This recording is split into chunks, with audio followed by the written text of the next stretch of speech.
नमस्ते दोस्तों, book menu पर आप सभी का स्वागत है।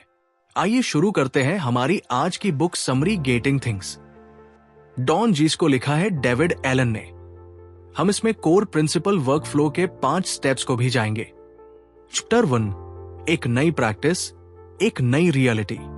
इस चैप्टर में डेविड एलन हमें बताते हैं कि कैसे हमें अपने टाइम और एनर्जी को मोर एफिशिएंसी से मैनेज करने के लिए एक नई प्रैक्टिस सीखने की जरूरत है। वो हमें बताते हैं कि आज की दुनिया एक नई रियलिटी है जिसमें हम लगातार नई जानकारी और कामों से ओवरवेल्म होते हैं। इस नई रियलिटी में हमें अपने टाइम एंड एनर्जी का मैनेजमेंट करने के लिए एक नई अप्रोच की जरूरत है। एलन हमें GTD यानी गेटिंग थिंग्स डॉन सिस्टम का इंट्रोडक्शन देते हैं, जो एक ऐसा सिस्टम है जो हमें अपने टाइम और एनर्जी को मोर एफिशिएंसी से मैनेज करने में मदद करती है। GTD सिस्टम 5 फेज पर बेस्ट है। वन कैप्चरिंग ये फेज ये एंश्योर करने के लिए है कि आपके पास अपने सभी एक्शंस एंड थॉट्स का एक एग्रीगेट क्यू हो। 2 क्लियरिंग ये फेज ये एंश्योर करने के लिए है कि आपके एक्शंस एंड थॉट्स को क्लियरली समझा और डिफाइन किया गया है। 3 ऑर्गेनाइजिंग ये फेज ये एंश्योर करने के लिए है कि आपके एक्शंस एंड थॉट्स को एक सिस्टमैटिकली ऑर्गेनाइज किया गया है। 4 रिव्यूइंग ये फेज ये एंश्योर करने के लिए है कि आपके एक्शंस एंड थॉट्स को रेगुलरली रिव्यू किया जाता है ताकि वे अपडेटेड और रेलेवेंट रहे। 5 डूइंग ये फेज ये एंश्योर करने के लिए है कि आप अपने टास्क को समय पर और इफेक्टिवली पूरा करें। एलन हमें बताते हैं कि GTD सिस्टम से हमें कई फायदे हैं। कम तनाव GTD सिस्टम हमें अपने एक्शंस एंड थॉट्स को कंट्रोल में रखने में मदद करती है, जिससे हम कम तनावग्रस्त महसूस करते हैं। ग्रेटर प्रोडक्टिविटी GTD सिस्टम हमें अपने टाइम एंड एनर्जी को मोर एफिशिएंसी से मैनेज करने में मदद करती है, जिससे हम अधिक प्रोडक्टिव होते हैं। Better decision making ability system हमें ये देखने में मदद करता है कि हमारे एक्शंस एंड थॉट्स का हमारे गोल्स एंड प्रायोरिटीज के साथ क्या संबंध है, जिससे हम बेहतर डिसीजन लेने में सक्षम होते हैं। सरल भाषा में इस चैप्टर का समझे तो आज की नई रियलिटी में हमें अपने टाइम एंड एनर्जी का मैनेजमेंट करने के लिए एक नई अप्रोच की जरूरत है। GTD सिस्टम एक ऐसा सिस्टम है जो हमें अपने टाइम एंड एनर्जी को मोर एफिशिएंसी से मैनेज करने में मदद करती है। GTD सिस्टम 5 फेज पर बेस्ट है। Capturing, clearing, on organizing, reviewing और डूइंग GTD सिस्टम से हमें कई फायदे हैं। कम तनाव, ग्रेटर प्रोडक्टिविटी और बेहतर डिसीजन लेने की क्षमता। अपने जीवन को कंट्रोल करने के लिए आपको अपने दिमाग को खाली करने की जरूरत है। कैप्चरिंग फेज आपको अपने जीवन में आने वाली सभी चीजों को कैप्चर करने में मदद करता है ताकि आप उन पर फोकस करने के बजाय उन पर एक्शन कर सके। क्लियरिंग फेज आपको ये समझने में मदद करता है कि आपको क्या करना है, कब करना है और कैसे करना है। यह आपको अपने टाइम एंड एनर्जी को मोर इफेक्टिवली मैनेज करने में मदद करता है। ऑन ऑर्गेनाइजिंग फेज आपको अपने एक्शन के हिसाब से चीजों को ऑर्गेनाइज करने में मदद करता है ताकि आप उन्हें आसानी से खोज सके और उन पर एक्शन कर सके। ये आपको अपना समय बचाने में मदद करता है। रिव्यूइंग फेज आपको अपनी वर्क फ्लो सिस्टम की रिव्यू करने में मदद करता है और एंश्योर करता है कि ये आपके लिए काम कर रही है। ये आपको जरूरी एडजस्टमेंट करने में मदद करता है ताकि आप मोर प्रोडक्टिव बन सके। डूइंग फेज वो फेज है जहां आप रियली में अपनी एक्शनेबल चीजों पर एक्शन करते हैं। ये आपके गोल्स को पाने और अपने जीवन को बेहतर बनाने में मदद करता है। Chapter 2, getting started, set the time, space and tools. इस चैप्टर में David Allen getting things done GTD system के साथ शुरुआत करने के लिए जरूरी टाइम, प्लेस एंड डिवाइसेस के बारे में बताते हैं। टाइम एलन का मानना है कि GTD सिस्टम को अपनाने के लिए आपको अपने जीवन में कुछ टाइम निकालना होगा। वो सुझाव देते हैं कि आप 1 या 2 दिन का टाइम निकालें ताकि आप अपने टास्क्स एंड प्रोजेक्ट्स को ऑर्गेनाइज कर सके। प्लेस, आपको एक फिजिकल लोकेशन की जरूरत होगी जहां आप अपने टास्क्स एंड प्रोजेक्ट्स को ऑर्गेनाइज कर सके। ये आपका ऑफिस, होम या किसी अदर लोकेशन पर हो सकता है। एलन का सुझाव है कि आप अपने वर्क एरिया को साफ और ऑर्गेनाइज रखें ताकि आप आसानी से अपने टास्क्स को देख सके। डिवाइस, GTD सिस्टम का यूज करने के लिए आपको कुछ बुनियादी डिवाइसेस की जरूरत होगी। इनमें शामिल हैं एक नोटबुक या टैबलेट, एक पेन या पेंसिल, एक कैलेंडर। एलन कुछ स्पेशल डिवाइसेस की भी सिफारिश करते हैं, जैसे कि एक इनबॉक्स, ट्रे या फोल्डर, एक रेफरेंस फाइल और एक टू डू लिस्ट। एलन कई गाइडलाइंस बताते हैं जो आपको अपने वर्क एरिया को ऑर्गेनाइज करने में मदद कर सकते हैं। अपने वर्क एरिया को साफ और ऑर्गेनाइज रखें ताकि आप आसानी से अपने टास्क को देख सके। अपने टास्क को क्लियर एंड कॉन्केसिव रूप से लिखें।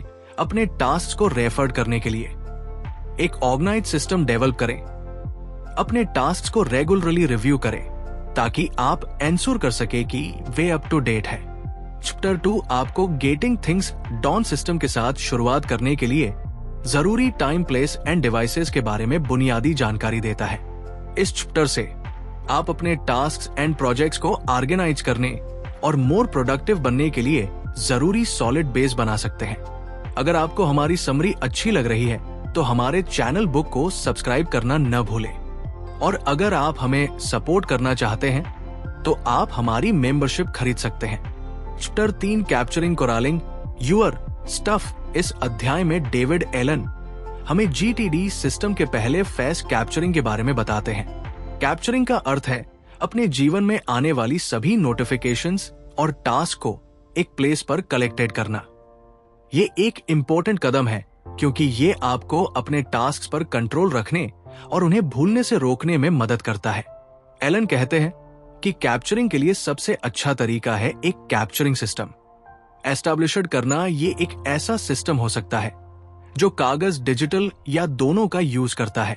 कैप्चरिंग सिस्टम का उद्देश्य ये एंश्योर करना है कि आपके पास अपने टास्क को जल्दी और आसानी से रिकॉर्ड करने का एक तरीका हो। एलन कैप्चरिंग के लिए कुछ स्पेसिफिक सजेशंस देते हैं। अपने कैप्चरिंग सिस्टम को हर समय अपने साथ रखें। अपने टास्क को जल्दी से रिकॉर्ड करें, चाहे वे कितने छोटे या बड़े हों। अपने टास्क को क्लियर एंड कॉन्केसिव रूप से लिखें। अपने टास्क को किसी भी तरह से क्लासिफाइड करें जो आपके लिए यूजफुल हो। एलन कहते हैं कि कैप्चरिंग की प्रैक्टिस करने से आपको अपने टास्क पर बेहतर कंट्रोल रखने में मदद मिलेंगे। ये आपको तनाव कम करने में और प्रोडक्टिव होने और अपने गोल्स को पाने में मदद करेगा। कैप्चरिंग के फायदे। कैप्चरिंग के कई फायदे हैं जिनमें शामिल है तनाव कम करना। कैप्चरिंग आपको अपने टास्क को अपने सिर से बाहर निकालने और उन्हें एक सेफ प्लेस पर रखने में मदद करता है। इससे आपको तनाव कम करने और मोर पीस और क्लैरिटी महसूस करने में मदद मिल सकती है। प्रोडक्टिविटी बढ़ाना। कैप्चरिंग आपको अपने टास्क पर बेहतर कंट्रोल रखने में मदद करता है। इससे आपको ये एंश्योर करने में मदद मिल सकती है कि आप अपने सबसे इंपॉर्टेंट टास्क पर फोकस कर रहे हैं। Achieve goals. कैप्चरिंग आपको अपने गोल्स को अचीव करने में मदद कर सकता है। इससे आपको ये एंश्योर करने में मदद मिल सकती है कि आप अपने टास्क को समय पर पूरा कर रहे हैं। अपने कैप्चरिंग सिस्टम को अपने पर्सनल टास्क्स और प्रायोरिटीज के हिसाब से बनाएं। अपने कैप्चरिंग सिस्टम का रेगुलरली यूज करें। अपने कैप्चरिंग सिस्टम को रिव्यू करें और इस पर रिक्वायरमेंट इसे वेल एडजस्ट करें। कैप्चरिंग एक महत्वपूर्ण फासे है जो आपको जीटीडी सिस्टम को सक्सेसफुल लागू करने में मदद कर सकता है। ये आपको अपने टास्क पर कंट्रोल रखने, तनाव कम करने और मोर प्रोडक्टिव होने में मदद कर सकता है।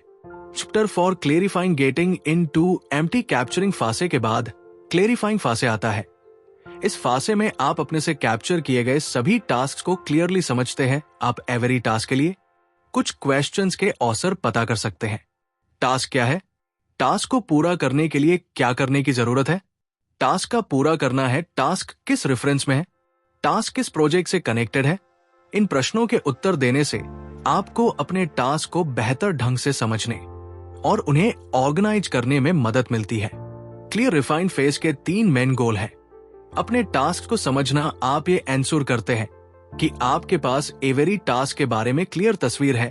अपने टास्क को अक्षमल बनाने के लिए आप एवरी टास्क को ऐसे छोटे एग्जीक्यूटेबल फेस में तोड़ देते हैं जिन्हें आप आसानी से पूरा कर सकते हैं। अपने टास्क को रेफर करना। आप एवरी टास्क को उस प्रोजेक्ट या रेफरेंस के साथ जोड़ते हैं जिससे ये कनेक्टेड है। क्लेरिफाइंग फेस इंपॉर्टेंट है। क्योंकि ये आपको अपने टास्क को बेहतर ढंग से समझने और उन्हें ऑर्गेनाइज करने में मदद करता है। ये आपको अपने टाइम एंड एनर्जी को मोर एफिशिएंसी से मैनेज करने में भी मदद कर सकता है। Chapter 5 organizing setting up the right buckets. इस चैप्टर में डेविड एलन हमें बताते हैं कि हमें अपने टास्क्स एंड प्रोजेक्ट्स को ऑर्गेनाइज करने के लिए बकेट का यूज करना चाहिए। बकेट ऐसे एक टैनर है जो हमें अपने टास्क्स को अलग अलग कैटेगरीज में ऑर्गेनाइज करने में मदद करते हैं। एलन हमें 7 प्राइमरी बकेट बनाने की सलाह देते हैं। प्रोजेक्ट्स, ये वे टास्क है जो कई फेसेस या एक्टिविटीज के होते हैं। प्रोजेक्ट सपोर्ट मटेरियल्स, ये वे दस्तावेज, नोट्स और अदर इंफॉर्मेशन है जो आपकी प्रोजेक्ट्स के लिए जरूरी है। कैलेंडर, ये वे टास्क है जिन्हें आपने एक फिक्स टाइम पर करने का प्लान बनाया है। नेक्स्ट स्टेप्स, ये वे टास्क है जो आप अभी करने के लिए तैयार है। इन वेटिंग, ये वे काम है जो आप किसी अदर पर्सन या आफ्टर पर डिपेंडेंट है। प्रेफरेंस, ये वे टास्क है जो आपने भविष्य में यूज करने के लिए स्टोर किए हैं। समडे में भी, ये वे काम है जो आप करने पर विचार कर रहे हैं लेकिन अभी नहीं। एलन कहते हैं कि इन बकेट को पर्सनल प्रेफरेंसेस और रिक्वायरमेंट्स के अनुसार कस्टमाइज किया जा सकता है। एग्जाम्पल के लिए, यदि आप एक स्टूडेंट हैं तो आप एक स्टडी बकेट बनाना चाह सकते हैं, या यदि आप एक बिजनेसमैन हैं तो आप एक फाइनेंस बकेट बनाना चाह सकते हैं। एलन कहते हैं कि बकेट का यूज करने से हमें अपने टास्क को मोर विजिबल और एक्सेसिबल बनाने में मदद मिलती है। इससे हमें यह भी पता चलता है कि हमारे पास क्या करना है और हम अपने टाइम एंड एनर्जी को मोर एफिशिएंसी से मैनेज कर सकते हैं।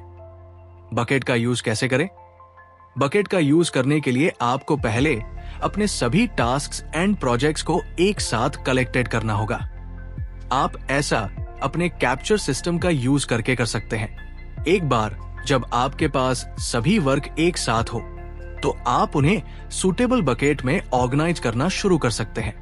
यह प्रोसेसर शुरू करने में मदद के लिए एलन एक आउटबाउंड प्रोसेसर का सजेशन देते हैं।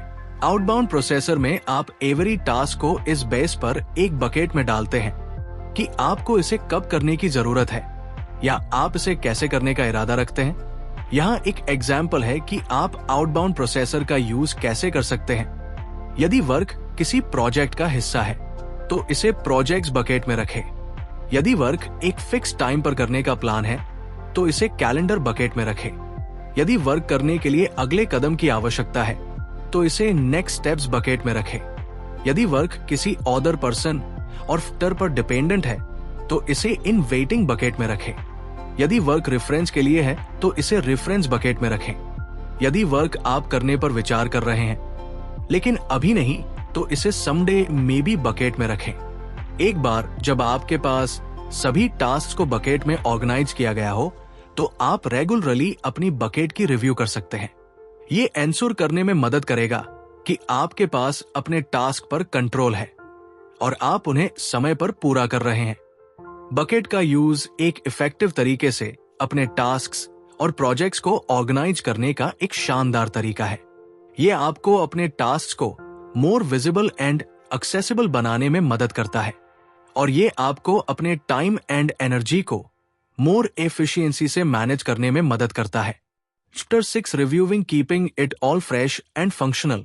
इस चैप्टर में डेविड एलन हमें बताते हैं कि हमें अपने काम को फ्रेश एंड फंक्शनल रखने के लिए रेगुलरली रिव्यू करने की जरूरत है। उन्होंने रिव्यू के 4 अलग अलग टाइप्स की पहचान की है। डेली रिव्यू एक छोटी 15 मिनट का रिव्यू है जिसे आप हर सुबह अपने काम करने से पहले करना चाहिए। इस रिव्यू में आपको अपनी लिस्ट्स एंड प्रोजेक्ट्स की एक ब्रीफ रिव्यू करना चाहिए और ये तय करना चाहिए कि आप आज क्या करना चाहते हैं। वीकली रिव्यू एक मोर इन डेप्थ रिव्यू है जिसे आप हर रविवार या सोमवार को करना चाहिए।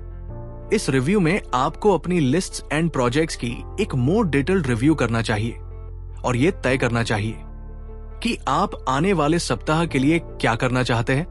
मंथली रिव्यू एक कॉम्प्रहेंसिव रिव्यू है जिसे आप हर महीने की पहली तारीख को करना चाहिए। इस रिव्यू में आपको अपनी लिस्ट्स एंड प्रोजेक्ट्स की एक बहुत ही डिटेल्ड रिव्यू करना चाहिए और ये तय करना चाहिए कि आप आने वाले महीने के लिए क्या करना चाहते हैं। क्वार्टरली रिव्यू एक बहुत ही कॉम्प्रहेंसिव रिव्यू है जिसे आप हर 3 महीने में एक बार करना चाहिए। इस रिव्यू में आपको अपनी लिस्ट्स एंड प्रोजेक्ट्स की एक बहुत ही डिटेल्ड रिव्यू करना चाहिए। क्नॉइसोर ये तय करना चाहिए कि आप आने वाले 3 महीनों के लिए क्या करना चाहते हैं। एलन का मानना है कि रिव्यू हमें ये एंश्योर करने में मदद करती है कि हमारा काम हमारे गोल्स के अकॉर्डिंग हो। ये हमें ये भी एंश्योर करने में मदद करता है कि हम अपने समय को स्किलफुली यूज कर रहे हैं।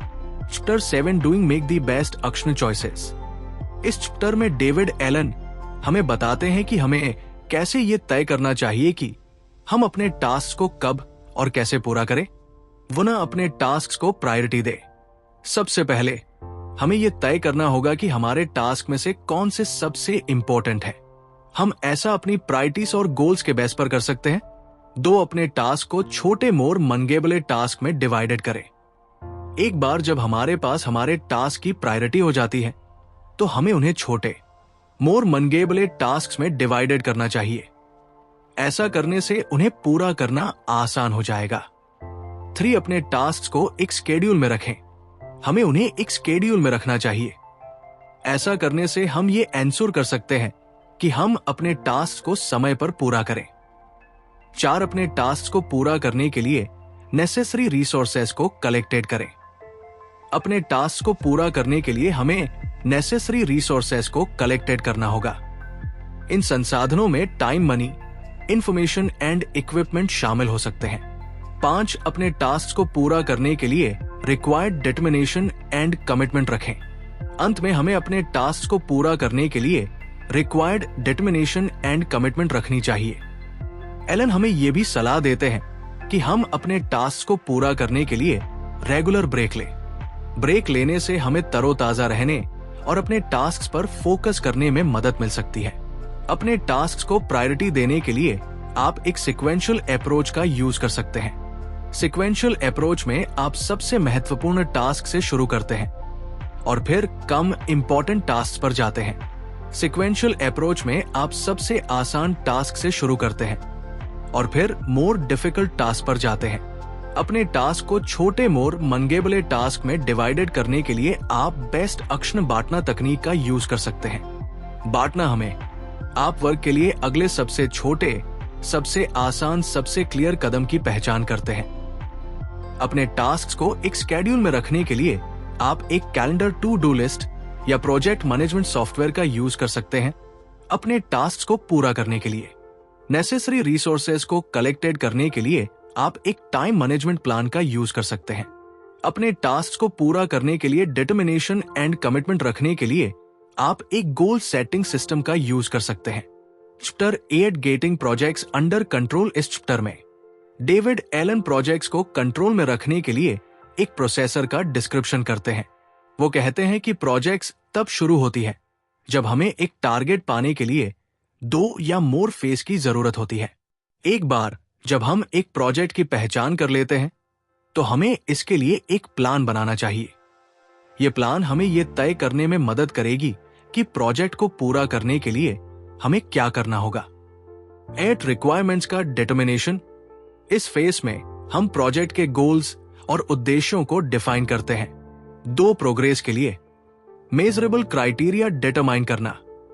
इस फेज में हम प्रोजेक्ट की प्रोग्रेस को मापने के लिए क्राइटेरिया डिटरमाइन करते हैं। एक्शन के फेज को तोड़ना। इस फेज में हम प्रोजेक्ट को पूरा करने के लिए जरूरी फेज की पहचान करते हैं।